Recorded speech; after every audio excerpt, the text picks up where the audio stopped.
परिचय। चांद को देखना मजेदार चीज है। पापा, मेरे पास एक सवाल है, क्या मैं पूछ सकती हूँ? जरूर मेरी प्यारी बच्ची। पापा, हम चंद्रमा को पृथ्वी से देख सकते हैं, लेकिन दूसरे ग्रह को क्यों नहीं देख सकते? बहुत अच्छा प्रश्न है। वास्तव में चंद्रमा पृथ्वी के नजदीक है, जबकि दूसरे ग्रह पृथ्वी से काफी दूर हैं। क्या तुम जानती हो कि चंद्रमा सूर्य के प्रकाश से चमकता है?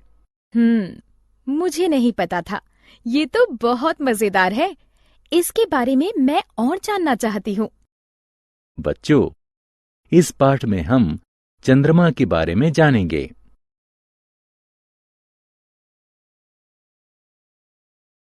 आओ सीखें।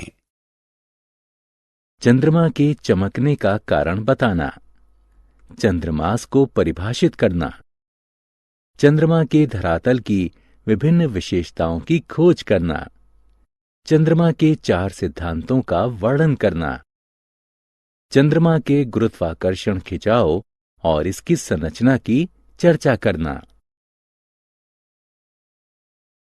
चंद्रमा का परिचय।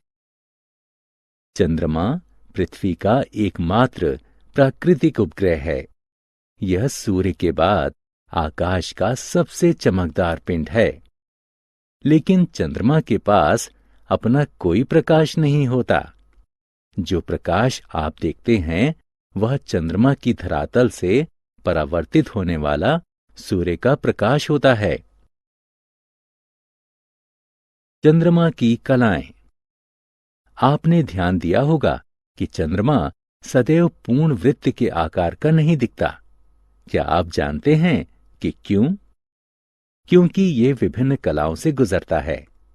चंद्रमा का चमकीला भाग परिवर्तित होकर हमें जिस रूप में दिखाई देता है उसे इसकी कलाएं कहते हैं। सूर्य का प्रकाश पृथ्वी की परिक्रमा के दौरान चंद्रमा के धरातल के विभिन्न कोणों से टकराता है। चंद्रमास क्या है? चंद्रमा पृथ्वी की परिक्रमा करने से 27.3 दिन लेता है, लेकिन एक पूर्ण चंद्रमा से दूसरे चंद्रमा के बीच का समय कुल 29.5 दिन का होता है।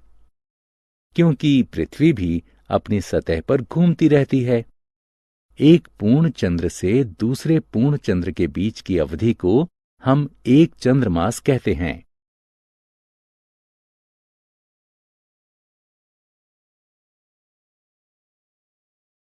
चंद्रमा की पृथ्वी से दूरी।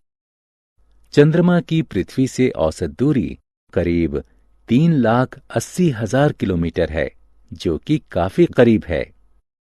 इसकी नजदीकी के कारण ही हमें पृथ्वी पर से चंद्रमा के धरातल को देखने के लिए दूरबीन की जरूरत नहीं पड़ती।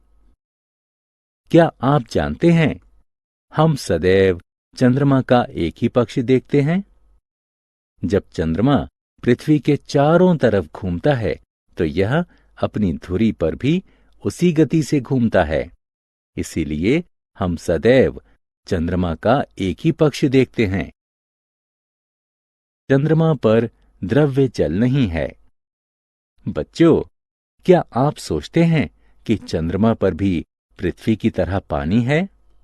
नहीं, चंद्रमा पर द्रव्य जल नहीं है, लेकिन बर्फ के रूप में कुछ जल जरूर है।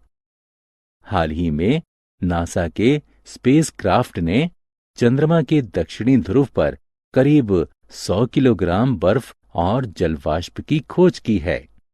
चंद्रमा पर धब्बे। यद्यपि चंद्रमा पर जल नहीं है, लेकिन इसमें कई रुचिकर विशेषताएं हैं, जैसे कि कोटर, पहाड़ और लावा के मैदान।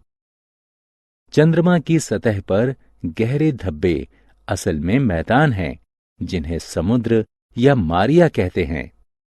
इन्हें मारिया इसलिए कहते हैं कि आरंभिक अंतरिक्ष यात्रियों ने चंद्रमा के इन स्थानों को विशालकाय समुद्र समझ लिया था। बाद के धब्बे पहाड़ हैं। और बच्चों, आप किसी साफ रात में दूरबीन के सहारे चंद्रमा पर बने उन कटोरों को देख सकते हैं जो कि प्राचीन उल्काओं से टकराने से बने थे। चंद्रमा की उत्पत्ति। चंद्रमा की उत्पत्ति को लेकर काफी बहस हुई है।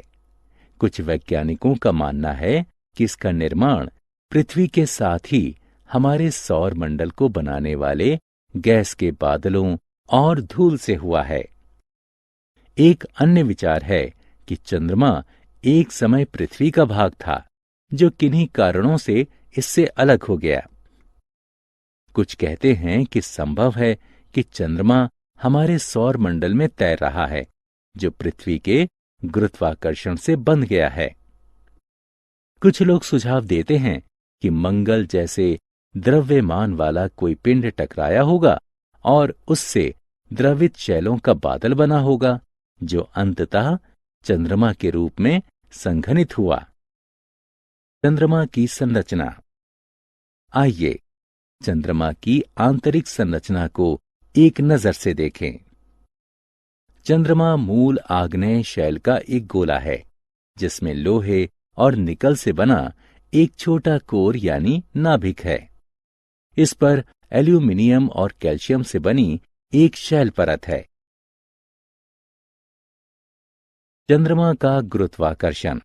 आपको सौर मंडल में बड़े चंद्रमा मिल सकते हैं, लेकिन पृथ्वी के आकार की तुलना में हमारा चंद्रमा सबसे बड़ा है, और यह इतना बड़ा है कि अपने गुरुत्वाकर्षण खिंचाव से समुद्र में ज्वार ला सके। आपको यह जानकर आश्चर्य होगा कि चंद्रमा का गुरुत्वाकर्षण बल पृथ्वी के गुरुत्वाकर्षण बल का मात्र 17% है। उदाहरण स्वरूप 100 पाउंड यानी 45 किलोग्राम वाले एक आदमी का वजन चंद्रमा पर केवल 17 पाउंड यानी 7.6 किलो होगा। चंद्रमा पर वायुमंडल। पृथ्वी से भिन्न चंद्रमा पर वायुमंडल नहीं है, जिसके कारण चमकीले भाग में भी आकाश में सदैव अंधेरा दिखाई देता है।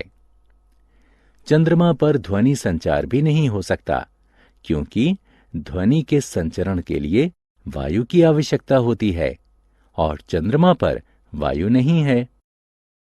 क्या आप जानते हैं, नील आर्मस्ट्रॉन्ग 20 जुलाई सन 1969 को चंद्रमा पर कदम रखने वाले प्रथम मनुष्य बने थे। आओ खेलें। सही उत्तर को उचित स्थान पर लगाएं। हमने क्या चर्चा की? चंद्रमा पृथ्वी का एकमात्र प्राकृतिक उपग्रह है। चंद्रमा हमें चमकीला दिखता है, क्योंकि यह अपने धरातल पर पड़ने वाले सूर्य के प्रकाश को परावर्तित करता है। चंद्रमा पृथ्वी की परिक्रमा करने में 27.3 दिन लेता है। चंद्रमा पर द्रव्य जल नहीं है, लेकिन बर्फ के रूप में कुछ जल उपलब्ध है।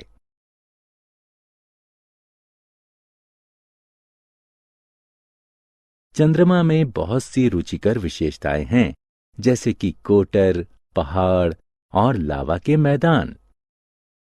चंद्रमा का गुरुत्वाकर्षण बल पृथ्वी के गुरुत्वाकर्षण बल का मात्र 17% है। चंद्रमा का कोई वायुमंडल नहीं है, जिसके कारण चंद्रमा पर ध्वनि संचरण नहीं हो सकता।